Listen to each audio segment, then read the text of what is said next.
Hi, I'm Veronica Roth, and I wrote the books Divergent, Insurgent, and Allegiant.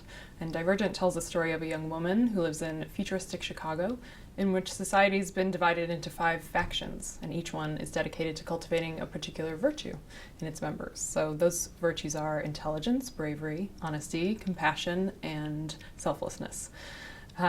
And the book is about Tris growing up in a little bit of a repressive environment and making a very bold move that proves to be very dangerous. What were your inspirations and influences for the trilogy?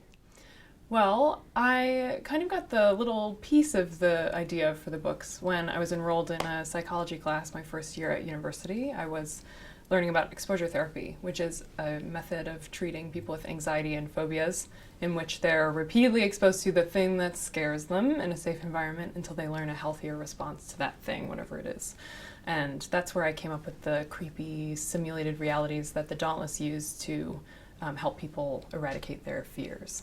So after that, I just kind of pieced the rest of the world together. Wow.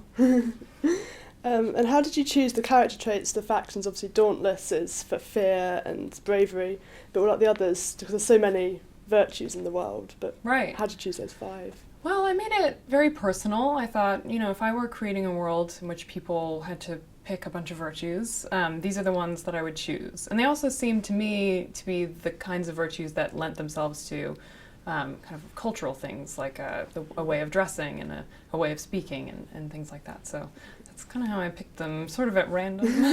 Yeah. And if you were in that faction, which faction would you choose? Well, I used to think I would choose Dauntless, but then I realized I would probably die immediately.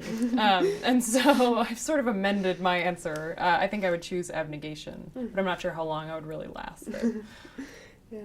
And how much of the plot was predetermined from the beginning? For example, like the genetics element of Allegiant, I didn't see that coming when I read the first 2 books. Well, I bet there's a good reason for that, which is that I didn't really have that much of a plan. I kind of loosely knew that I wanted a very scientific explanation for what divergence was, and that's how I approached it, but I wasn't always sure exactly what I would do with it. So that part wasn't that planned. It was a little nebulous, but I did have an outline for the second book and for the third, general plot movement, and definitely the ending was planned from the beginning. So.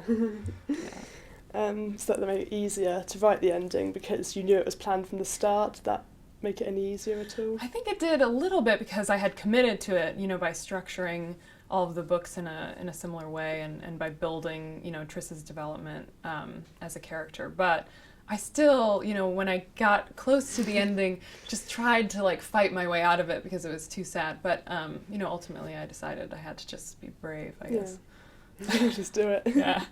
And Tris is obviously an immensely strong female character, and also through the whole trilogy there's very strong female leaders like Joanna and Janine.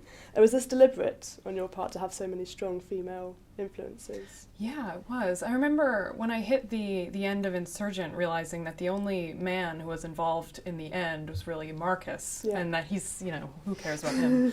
And really loving that because, I didn't just want heroines, but I wanted antagonists who were women also, just to show that women can really be anything and can be complicated and have strong ambitions and, all of those things. It was just really, I think it was more interesting to me to write that way. Yeah. And is the trilogy a reflection on modern society at all, like the way everything's in groups in the dystopian Chicago? So do you think that society likes to keep us in groups so we can be labelled easily? Yeah, I think we like to keep each other in groups a little too much. I didn't really write it, to point the finger that much at society, but I did write it to kind of point the finger at myself. That was kind of the thought, because, I, like everyone else, have a tendency to put people immediately into categories and to use those categories to dismiss them, which I think is a really harmful way of relating to other people. So writing the series has been really lovely in a way because it has taught me to be a little more open-minded and compassionate toward the people that I meet. So you think you've sort of grown as a person almost from I hope writing so. them? Yeah. You spend a lot of time thinking about something. Eventually, the hope is that it'll shape you. So. Yeah, probably a good thing. And how much, you said earlier that you wanted a scientific explanation for Divergent, so did you have to do a lot of scientific research writing Allegiant. Yeah, for the third book, it was just a crazy amount of research. It was a lot about genetic engineering and a little about the history of the eugenics movement in the US. And I mean, I always research weird, really strange things like, you know, what kind of gunshot wound do you need to remove the bullet from? You know, like that kind of like really weird, like if the government is watching, they're afraid of me kind of like stuff that I have to research. And also, you know, the heights of buildings and zip lining and all that stuff. So I did some of that research for Allegiant, but mostly it was about genetics, which I still don't quite have a good grasp on, but I have like enough to write fake science about it, you know, just enough. Was it interesting doing all the research? It was. I feel, I don't know, kind of fascinated by that whole field and how, I guess, impossible it is to really understand if you're not studying it for several years. So the more I found out and the more I felt like I knew, the less I felt like I knew. I don't know if that makes sense. Yes. There's more. And the trilogy focuses primarily on the USA. So what do you think was happening in the rest of the world, like in England or in Europe at all? I hadn't determined it in any real detail, but it seemed to me that communication had been cut off between the countries. So that's why the US feels so isolated. So I imagine in the rest of the world there would be comparable levels of devastation, and everybody's kind of dealing with their own crisis internally. Okay. And which book was the hardest of all of them to write? I mean, it was the third, I mean, on an emotional level, it was the hardest, but also because trying to balance the dual perspectives was hard. Yes, that's probably quite challenging. Yeah, I mean, I've been writing in her voice for so many years that I've trained myself to write that way automatically, so breaking from it was incredibly difficult. And I'd also set up, you know, all of these big reveals in the third book, like all of this information just had to come out at the same time, and it was...